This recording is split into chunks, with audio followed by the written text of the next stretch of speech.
Thalita é médica da UTI do Hospital de Campanha de Patos de Minas. A rotina dela, desde o início da pandemia, tem sido pesada. Há mais de 8 anos cuidando de pacientes em estado grave. Ela viu a chegada do vírus dizimar famílias, quase que inteiras. Apesar de estar acostumada com pacientes muito graves, com alta mortalidade, esse ano de 2020 foi um ano que emocionalmente ninguém estava preparado para passar por ele.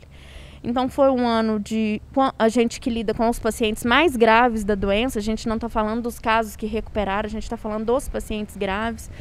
Então a evolução da doença, o acometimento da doença, a transmissão familiar foi algo que deixou a gente bem assustado e deixou a gente emocionalmente abalado. Cuidar de pacientes internados em estado grave com a Covid também tem sido missão do Alex. O maior medo dele é o desconhecimento da doença. O fisioterapeuta descobre em cada dia uma sequela diferente que o vírus pode deixar no paciente que foi contaminado. A gente ainda não sabe ao certo até que ponto chegam essas sequelas, até quanto tempo elas vão perdurar, né? E ela vem de forma diferente em cada indivíduo, então é uma doença muito nova, ainda está se estudando muito, então tem muitas variações em cada paciente. Então isso é muito complicado porque a gente ainda está, mesmo depois de 10 meses aí de doença, ainda está trabalhando com uma doença um pouco estranha para a gente. Estar na linha de frente não é uma tarefa fácil para nenhum profissional da saúde. A médica Thalita teve que se afastar da família, deixar de abraçar a avó, que tem 83 anos. Os cuidados dela também seguem dentro de casa. Eu tenho um bebê de 2 anos, então assim, eu fico em turnos de plantões de 12 ou de 24 fora de casa. Então quando a gente chega em casa, ele tá doido para me ver, para me abraçar, para brincar comigo. Mas quando eu chego em casa, alguém esconde meu filho de mim, eu tiro a roupa já lá na lavanderia, coloco a roupa para lavar, entro para o chuveiro, tomo banho. Então só depois desse momento que eu tô apta para poder ter contato com meu filho.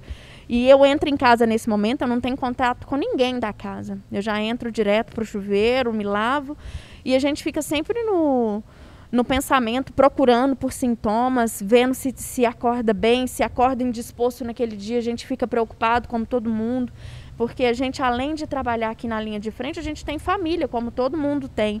Então, é um medo constante de transmitir para os nossos familiares, de transmitir para quem a gente ama. Já o Alex fica até meses sem ver a família. O motivo é o medo. Isso porque a mãe dele tem 73 anos e o pai 65.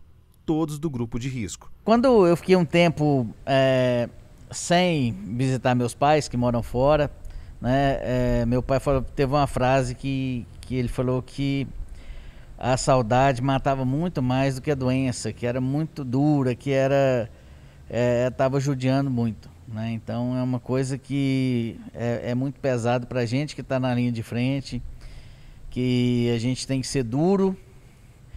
Cada paciente que a gente atende e que na maioria das vezes bate ali a idade com o pai ou com a mãe ou com alguém querido, aquilo é pesado, né? Pra gente é muito, muito tenso isso. Com a pandemia do coronavírus, a angústia veio principalmente do temor de levar a doença do trabalho para dentro de casa.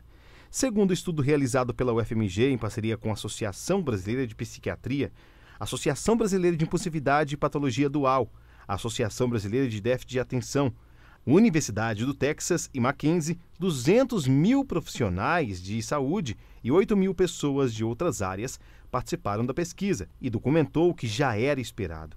O medo foi o principal sentimento dos brasileiros ao longo do primeiro semestre de convivência com o coronavírus. Para os especialistas, a doença estaria controlada se 50% da população fosse vacinada. É a chamada imunidade de rebanho.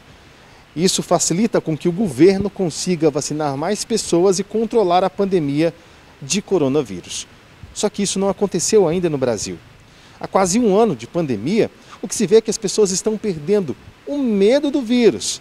E os números de casos de Covid estão aumentando de novo.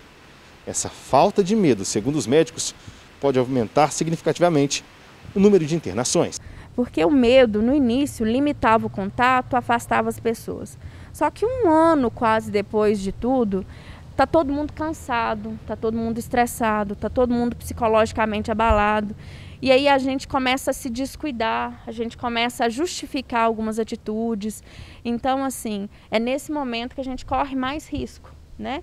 O momento que eu deixo de tomar o distanciamento pessoal, principalmente das pessoas que possuem comorbidades, principalmente daquelas pessoas que são mais debilitadas, é nesse momento que eu coloco a vida delas em risco.